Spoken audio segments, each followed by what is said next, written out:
Punto por punto.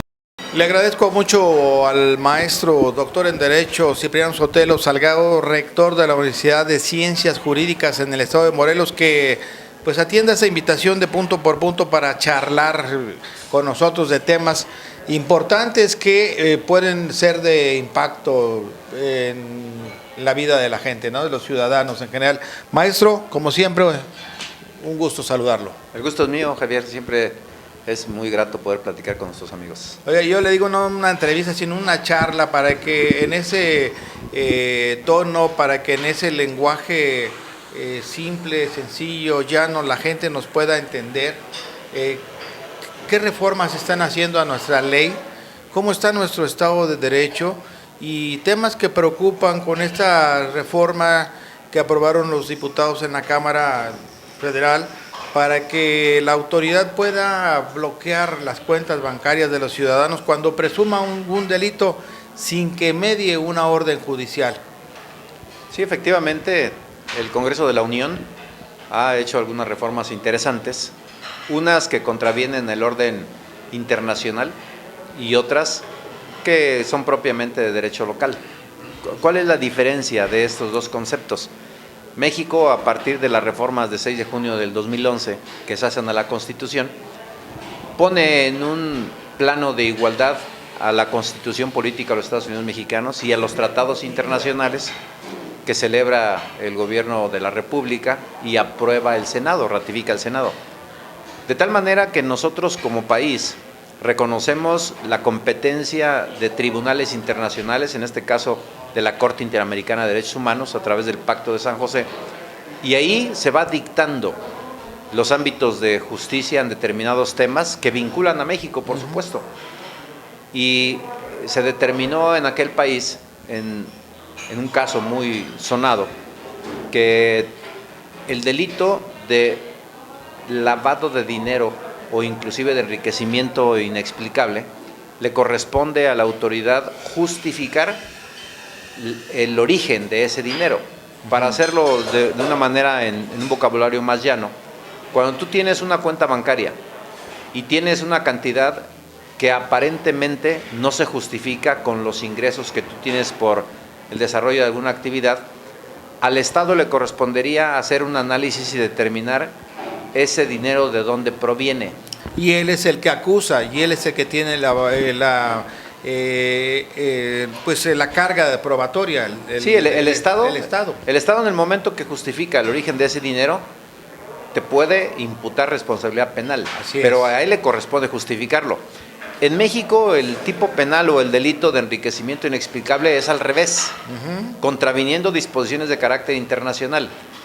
En México, el delito de enriquecimiento inexplicable basta con que no encajen tus declaraciones de lo que tú ganas con el dinero que tienes en una cuenta bancaria, por ejemplo.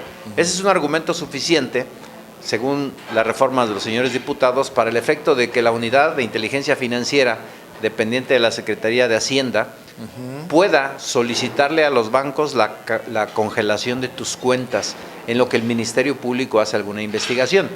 En mi opinión es violatorio del principio de presunción de inocencia, porque pudiera darse el caso que efectivamente tengas más de lo que declaras, pero probablemente tengas otros medios de cómo ingresar más dinero, y a ti te toca entonces justificar el origen, y mientras tanto tu dinero está congelado. Claro, ¿y hay algún mecanismo legal con el que puedan contar los ciudadanos para poder echar abajo esta disposición de la unidad de inteligencia financiera? Es decir, ya una vez congeladas las cuentas, ¿qué puedo hacer yo como ciudadano? Sí puedes acudir ante un juez federal, actuando como órgano de control constitucional, un juez de amparo, ¿sí?, para solicitar precisamente que se te descongelen en virtud de que estás siendo tú violado en tus derechos humanos fundamentales de legalidad y certeza. No es de la noche a la mañana. Es lo que te iba a decir, mira, un juicio de amparo de esa naturaleza por lo menos tiene una dilación de 6 meses, por lo menos. Entonces hay que litigar el caso, pero mientras, en esos 6 meses tienes tus cuentas congeladas, que después podrías iniciar algunas acciones legales ante una autoridad civil para reclamar los daños y perjuicios, es otro cantar. Sí, es pérdida de tiempo. Mucha pérdida de tiempo. ¿Qué es lo que ocurre en la práctica? Pues que la unidad de inteligencia financiera puede solicitar bajo la presunción de que hay enriquecimiento inexplicable, lavado de dinero, delincuencia organizada, asegurar tu dinero. Te impide el movimiento de tus cuentas bancarias, tú tendrías que acudir ante un juez federal para demostrar que es ilegal esa actuación. Y desde luego, si es que ganas el amparo, porque en muchas de las ocasiones no se ganan, hasta entonces podría disponer ese dinero o se tarda mucho tiempo.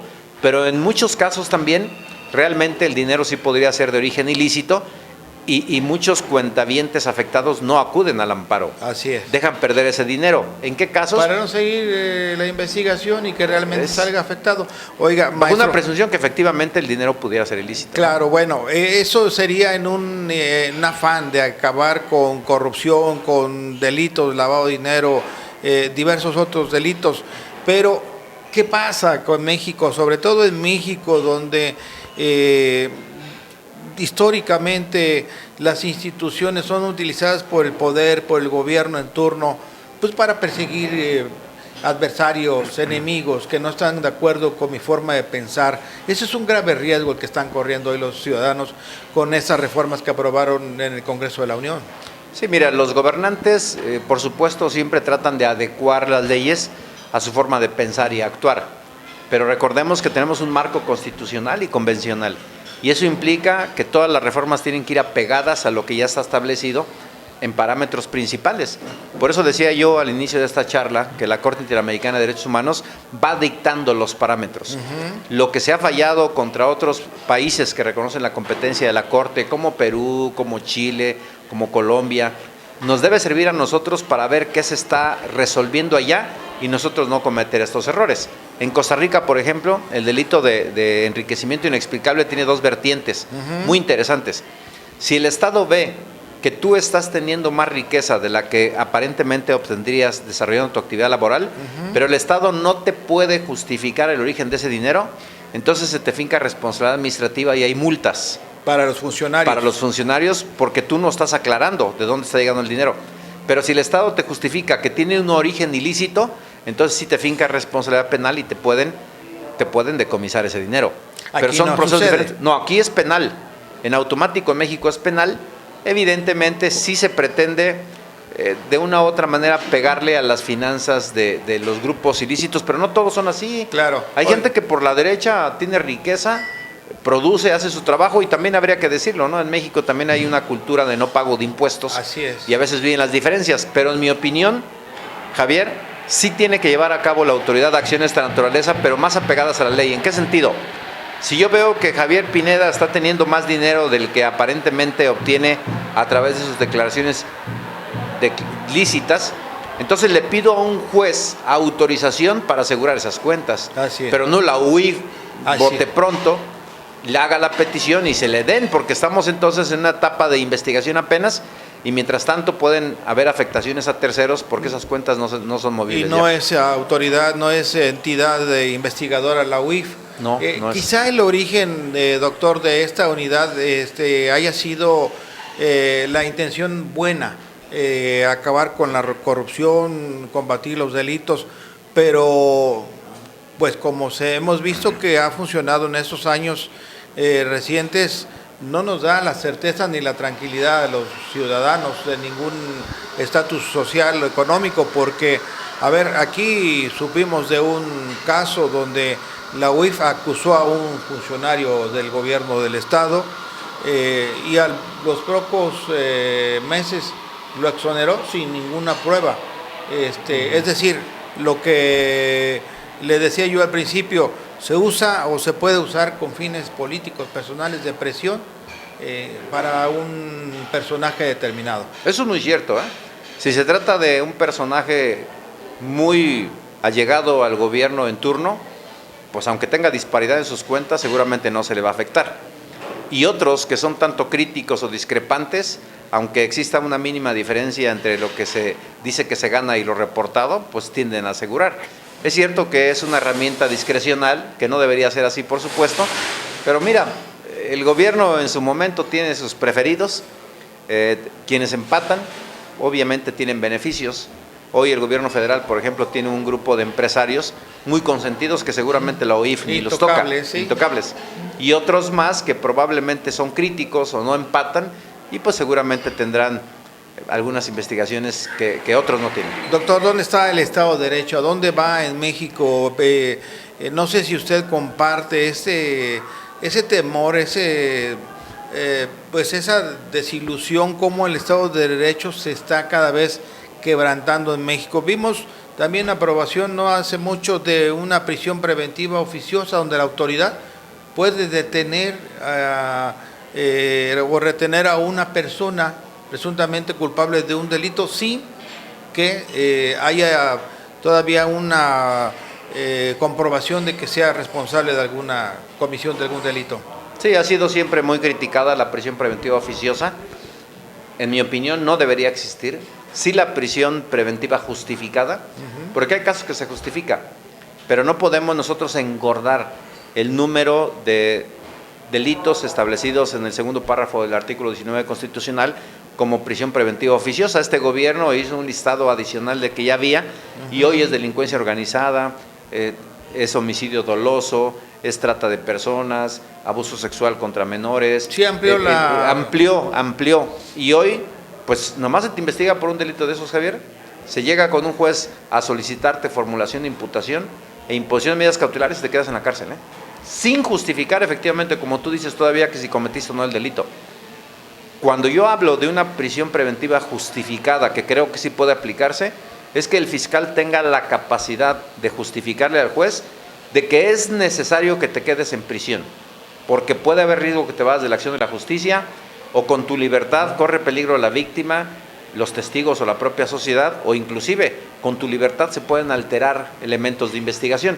Estos tres casos la propia ley lo establece, y un delito que no es grave se puede convertir en grave si se justifica, pero no tanto porque se te investigue por un delito establecido en un apartado de la propia Constitución y te quedes a bote pronto. Y cuando es oficioso, Javier, no importa que el fiscal lo pida, el juez lo impone a rajatabla. Entonces nuestro Estado de Derecho es tan vulnerable.